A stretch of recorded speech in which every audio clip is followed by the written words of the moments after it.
የኔ ጥያቄ እኔ እቺ ልጅ ፍትህ ያስፈልጋታል ብዬ በዋናነት የጮኩበት እንዴት ሳታናግሯት ይታሸግ ይሰረዝ ምናምን እንዴት ትላላችሁ? ልታነጋግሯት አይገባም ወይ የሚል ነው የኔ ጥያቄ። ምክንያቱም እዚህ ጋር እሷ ምን ብላለች? ማንም ሰው አላናገረኝም። ኤግዛክትሊ እንደዚሁ ስላለች ማለት ነው። እንስማትና አላናገሯትም ወይ? ካናገሯት ማስረጃ አለ ወይ? ማሳያ አለ ወይ የሚለውን አብረን እናያለን። ድምጽ ተበከለሽ፣ በቃ ድምጽሽ ኦቨር ድምጽ መጥቷል እና አካባቢውን በጥብጧልሽ።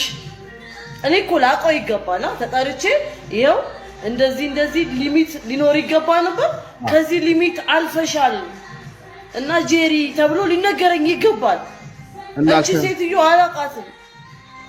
እኔ this is a point ቆይ እናቱ እንግዲህ እኔ አሁን ምን ደረሰኝ?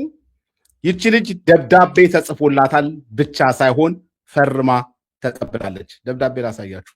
የመጀመሪያው ነገር ያው ስለ ድምጽ ብክለቱ ምናምን አይ ቲንክ የተግባባን ይመስለኛል። አዋጅ አለ፣ ህግ አለ፣ ደንብ አለ። በዛ መሰረት ማንኛውም ሰው አካባቢ ብክለት ማድረግ አይችልም።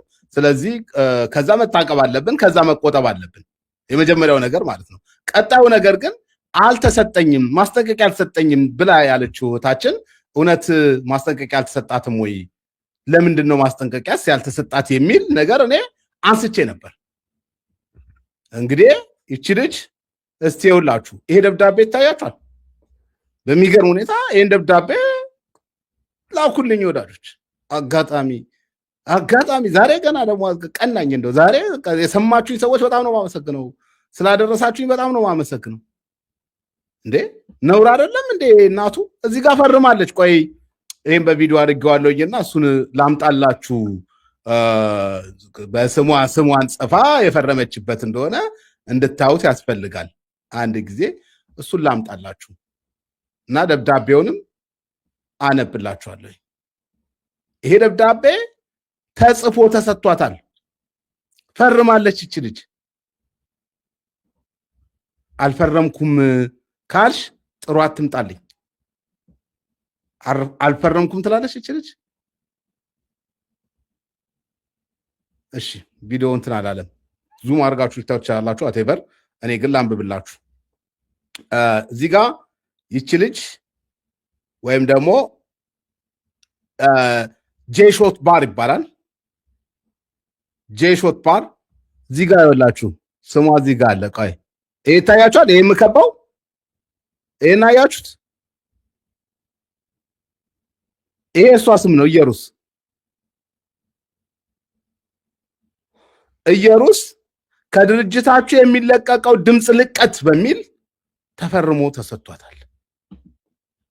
ቪዲዮ ለምን እንዳልመጣው እንጂ ተፈርሞ ተሰጥቷታል። አዎ ይኸውላችሁ መጣል ላሳያችሁ። ይታያችኋል አለ ስሟ ከላይ አለ። ስሟ ላይ በስሟ ተፈርሞ ራሷ ፈርማ ወስዳለች። የጽሁፍ ማስጠንቀቂያ መስጠትን ይመለከታል። የቂርቆስ ክፍለ ከተማ አካባቢ ጥበቃ ጽሕፈት ቤት ከነሐሴ 17 ቀን 2017 ዓመተ ምህረት ልዩ የጉባኤ ኦፐሬሽን በሚል ስያሜ ለአዲስ አበባ ከተማ አካባቢ ጥበቃ ባለስልጣን ከሌሎች ባለድርሻ አካላት ጋር በመቀናጀት ባካሄደው ድንገተኛ የምሽት ድምፅ ብክለትና ክትትል ቁጥጥር ከድርጅታችሁ የሚለቀቀው የድምፅ ልቀት መጠን ከፍተኛ 84 ዲቢ ይላል እንትኑ፣ ዝቅተኛው ደግሞ 78 ሲሆን ይሄም ለአዲስ አበባ ከተማ አስተዳደር በምሽት ከተፈቀደው ድምፅ ልቀት ስታንዳርድ አንጻር ከእጥፍ በላይ 45 አካባቢ በላይ የሆነ ድምፅ ነው። 55 ይመስለኛል የተፈቀደ።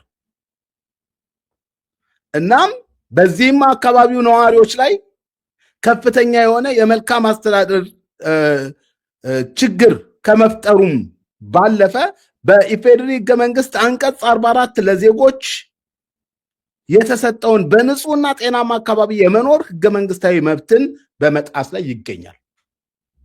ምንድነው የምትይው? ኢየሩስ ተሰጥቶሻል። ይኸው ደብዳቤው ፈርመሻል። ይኸው እዛ የከበብኩት የእሷ ስም ነው ኢየሩስ ይላል። እንዴ ተጭበረበርን እኮ ክቡራትና ክቡራን ወዳጆች፣ በእንባ ተሸወድን እኮ እንዴ። ይሄ በነገራችን ላይ እኛ ደግሞ በሌላ አንቀጽ የምንከስሽ ይመስለኛል።